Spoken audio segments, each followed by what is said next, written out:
Salvete, and welcome to our overview of Chapter 9 from Wheelock's Latin Grammar. In Chapter 9, we're going to look at the demonstratives. And demonstratives function to show us where things are in relationship to the speaker. So let's go ahead and get started. So demonstratives can function as either pronouns or adjectives, and they're equivalent to the English this and these, or that and those. They decline like regular first, second declension adjectives like magnus, with a few exceptions. With most of the demonstratives, it's just best to memorize a lot of the forms, because especially for hic, which is very irregular. But let's go ahead and start taking a look at these. So we'll start with the demonstrative ille, which functions to point out things distant from both the speaker and the person being addressed. In English, we would translate this as that or those. So here we go through the singular. Of course, we have masculine and feminine and neuter forms. So let's go through our chart. Nominative, ille, illa, illud. Genitive, illeus, illeus, illeus. Dative, illi, illi, illi. Accusative, illum, illam, illud. And ablative, illo, illa, illo. And just a note, from here on out, we'll leave the vocatives off, since the vocative is always the same as the nominative. So on to the plural forms. Nominative plural, illi, illi, illa. Genitive, illorum, illarum, illorum. Dative, illis, illis, illis. Accusative, illos, illas, illa. And ablative, illis, illis, illis. So again, best just to memorize these forms. Not too terribly complicated, though.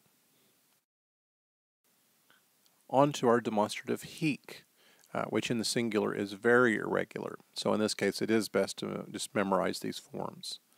And again, this points out things close to the speaker. Translated in English as this or these. So nominative singular, hic, hike, hoc. Genitive, huius, huius, huius. Dative, huic, huic, huic. Accusative, hunk, honk, hoke. And ablative, hoke, hock, hoke. On to the plurals. Nominative, he, hi, hike. Genitive, horum, harum, horum. Dative, heath, heath, heaths. Accusative, hos, hos, hike. And ablative, heath, heath, heaths.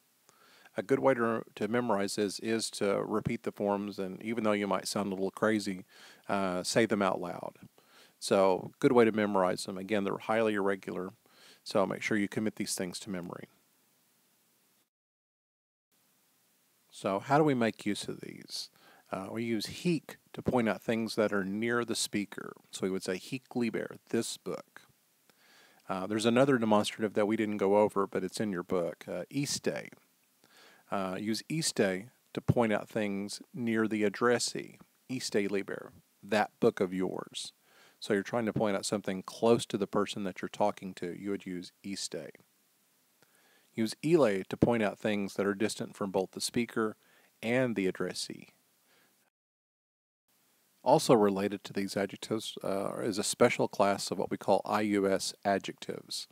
And there are 9 first, second declension adjectives where the genitive singular ends in ius in all 3 genders, and the dative ends in I in all 3 genders. So an easy way to remember this is with the acronym unus nauta. So with each letter in the phrase unus nauta representing one of these adjectives. So the 9 are unus, nullus, ullus, solus, neuter, alius, uter, totus, and alter. So all of these are ius adjectives, and so they would decline with ius in the genitive and I in the dative. So let's go ahead and take a look at one of these. So we'll just choose one of these ius adjectives. We'll do totus. So the nominative singular would be totus, tota, totum. The genitive would be totius, totius, totius. So the same for all 3. Dative, toti, toti, toti. Accusative, totum, totam, totum. And then ablative, toto, tota, toto.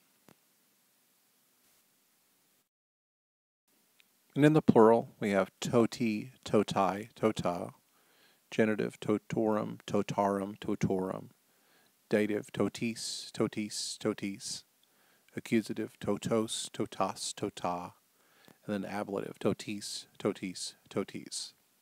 A good way to memorize these is just to simply say them aloud. Again, might get some strange looks from your friends and family members, but it is an easy way to memorize these.